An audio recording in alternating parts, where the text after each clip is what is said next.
The strange disappearance of my closest friend. Okay, so I was probably around 11 years old, the first time I remember the boy turning up. It was the middle of summer, and my friends and I were swimming in a lake in one of my parents' fields. I grew up in a small farmer's town, with a population of no more than 200, and so everyone knew everyone. There were 2 schools in the town, one for boys and one for girls. I'm not sure why they split them by gender, and I'm pretty sure both have merged now. But that's what it was like when I lived there. I'm going to tell it how I remember it happening, but my friend who was there at the time remembers it slightly differently than I do. So, as I was saying, my friends, I think it was about 4 of us in total, and I were swimming in the lake at the bottom of one of my parents' fields. It was about a 15-minute walk from my main house. We had been playing there for a while when we heard someone calling to us. We looked over and saw the boy standing at the edge of the lake, completely naked. Once we noticed him, he shouted if he could play with us. He looked to be around the same age as us, maybe a little older, but not by much. He was super pale, like white pale. I remember being amazed and kind of jealous of his super bright green eyes. He also had shoulder-length white blonde hair, like Draco Malfoy blonde. I looked to my friends, and we said, yeah, and he came in the lake with us. None of us recognized him. Which, as I said, was weird because we had all lived in this tiny town for our whole lives, and everyone basically knew everyone living there. He introduced himself as Richard, but he said he prefers if we called him Richie, so we did. I remember asking Richie where he was from, but he would go all awkward and would never give a straight answer. Anyway, after a while more of playing in the lake, Richie seemed fun, and I invited him to come back to my house for supper. He straight away said he would love to come, and my friend was like, "Don't you need to ask your mum?" To which Richie said something like, "Oh, she won't mind." Remember how I said Richie was completely naked? Well, that wasn't so strange. In fact, I'm pretty sure we all were. My friends and I were all boys, and we would skinny dip in the lake normally, so it didn't stick out to me when he first arrived like that. But what did stick out to me was when we got out of the lake, dried and dressed ourselves. Richie had no clothes with him to get dressed into, which I remember thinking was super weird. But he said something like, "Oh, I must have forgot to bring them," which again, I thought was very weird, like, how do you forget your clothes? I wasn't sure how my parents would react to me bringing home a naked boy, so I gave him my briefs and my overshirt to put on. But yeah, that stuck out as very odd. My friends went back home, and Richie and I went to my house. My dad was like, "Where's his clothes?" I just made something up. I'm pretty sure I said something like his clothes got wet, so we left them in the sun to dry. I got him some trousers to put on. We ate supper, which I remember him having 3 or 4 plates of. As I said, Richie is a super skinny boy. I was pretty small and skinny at the time, but he was definitely more skinny than I was, so I was confused how he ate so much. LOL, Richie was super polite and sweet to everyone while he was at my house. After supper, I took him upstairs to my room, and we played on my Nintendo 64 together. He had never seen one before and was super amazed by it. At the time, I thought he had never seen one before and was super amazed by it. At the time, I thought he had never seen one because they were so old. This was 2010.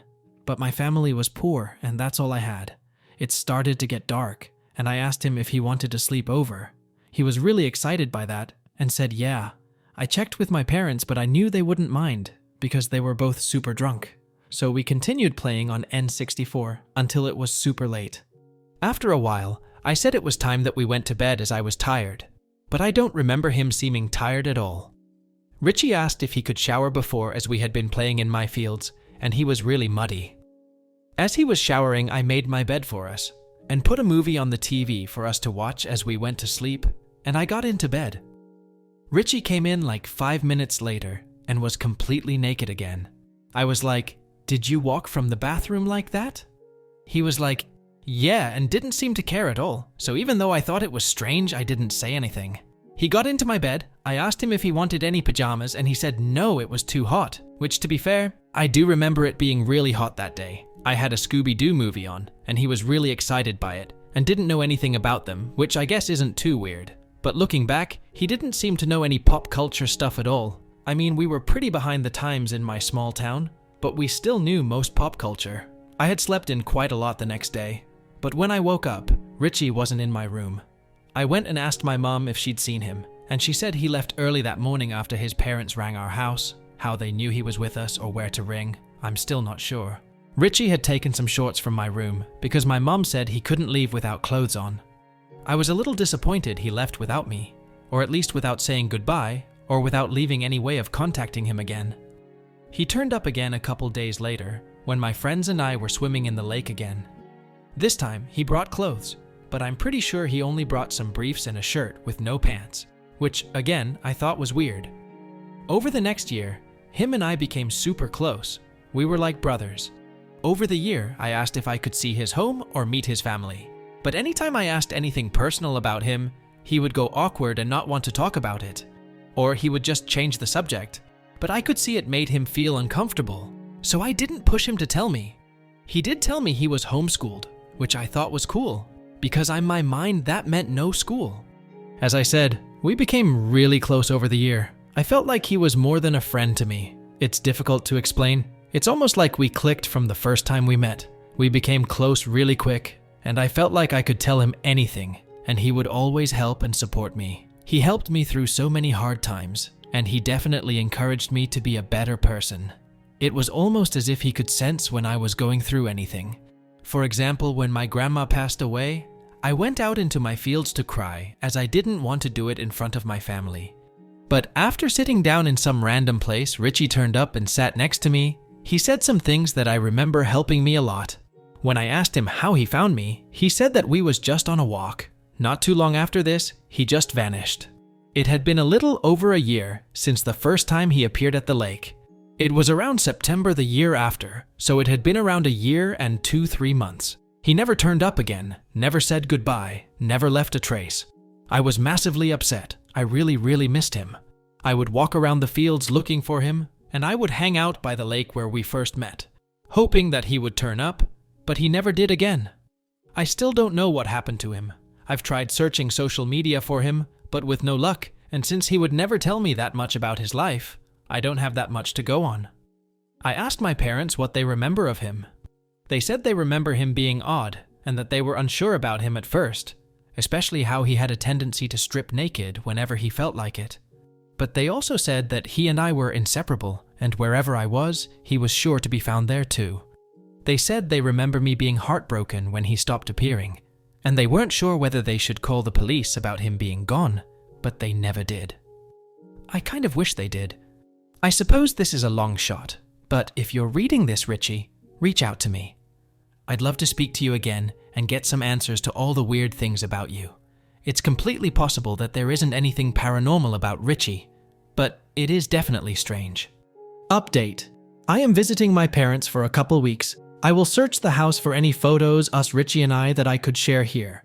Though, with 7 older brothers and a lot of family photos, I'm not sure I'll find anything. Also, there is a fun day at the local church to celebrate the school's breaking up for summer holiday. As suggested by a commenter, I am going to attend the coffee morning, where all the old people who live in the village go. Even if this means waking up at 7 a.m., I am going to be asking around to see if anyone remembers Richie. I will update this thread tomorrow if I find anything. Update 2. I have asked around at my local church today. No one seemed to remember Richie. I started to lose a little hope, but word must have spread around that I was looking for someone. Because an old lady, I'll call her Sharon in this, who I know, but haven't ever really spoken to before, came up to me. She says she thinks she might know Richie's maternal great-aunt. She is going to try and find the contact details for me, so I can reach out and see if the great-aunt has any info on Richie. Sharon says if Richie does belong to the family she's thinking of, then he would have lived at a cottage around an hour and 15-minute walk from the main village. She said the cottage is secluded, with no neighbors. Sharon has no idea why they disappeared, but she said she isn't that close to Richie's great-aunt. I hope this is good news. I might actually be a step closer to finding Richie again. I'll update with any more news if I find any. I'm hoping that this possible aunt is still alive and hasn't changed contact details. Wish me luck. Update 3. I have contacted Richie's potential great-aunt, PGA for short, with no luck. I called the number that Sharon gave to me a couple times. With no answer, though I have left a message explaining who I am. I am sent a letter first class to the address that Sharon gave me as well, which should get there tomorrow or the day after. Hopefully the PGA is still living at the address and I am able to get some answers. In the letter, I also explained why I was interested in contacting her, and I gave my phone number if she would like to call me instead of writing back. I will update as soon as have anything new. Oh, and one more thing. I visited the cottage where Sharon thought Richie could have been living. The cottage is abandoned and run down. Seems likely that he could have been living here. It gave off massive creepy vibes though, but I fear that it isn't the ending that I have dreamed of. I will update this thread once I know more. Update 4. I have heard back from the PGA. I'll name her Jane. Someone suggested that I check if the number was linked to any apps like WhatsApp. It was, and I reached out to Jane on there. This seemed to do the trick and she messaged me back relatively quickly. After describing Richie to her, she said pretty confidently that she is related to Richie. This is where things take a bad turn. Jane hasn't been in contact with Richie's family for many years, but she does have the phone number of Richie's older sister.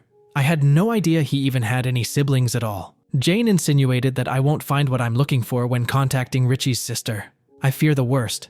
It seems as though something has happened to Richie. Jane told me that Richie's sister will be able to tell me more, gave me her number, and then hung up the phone.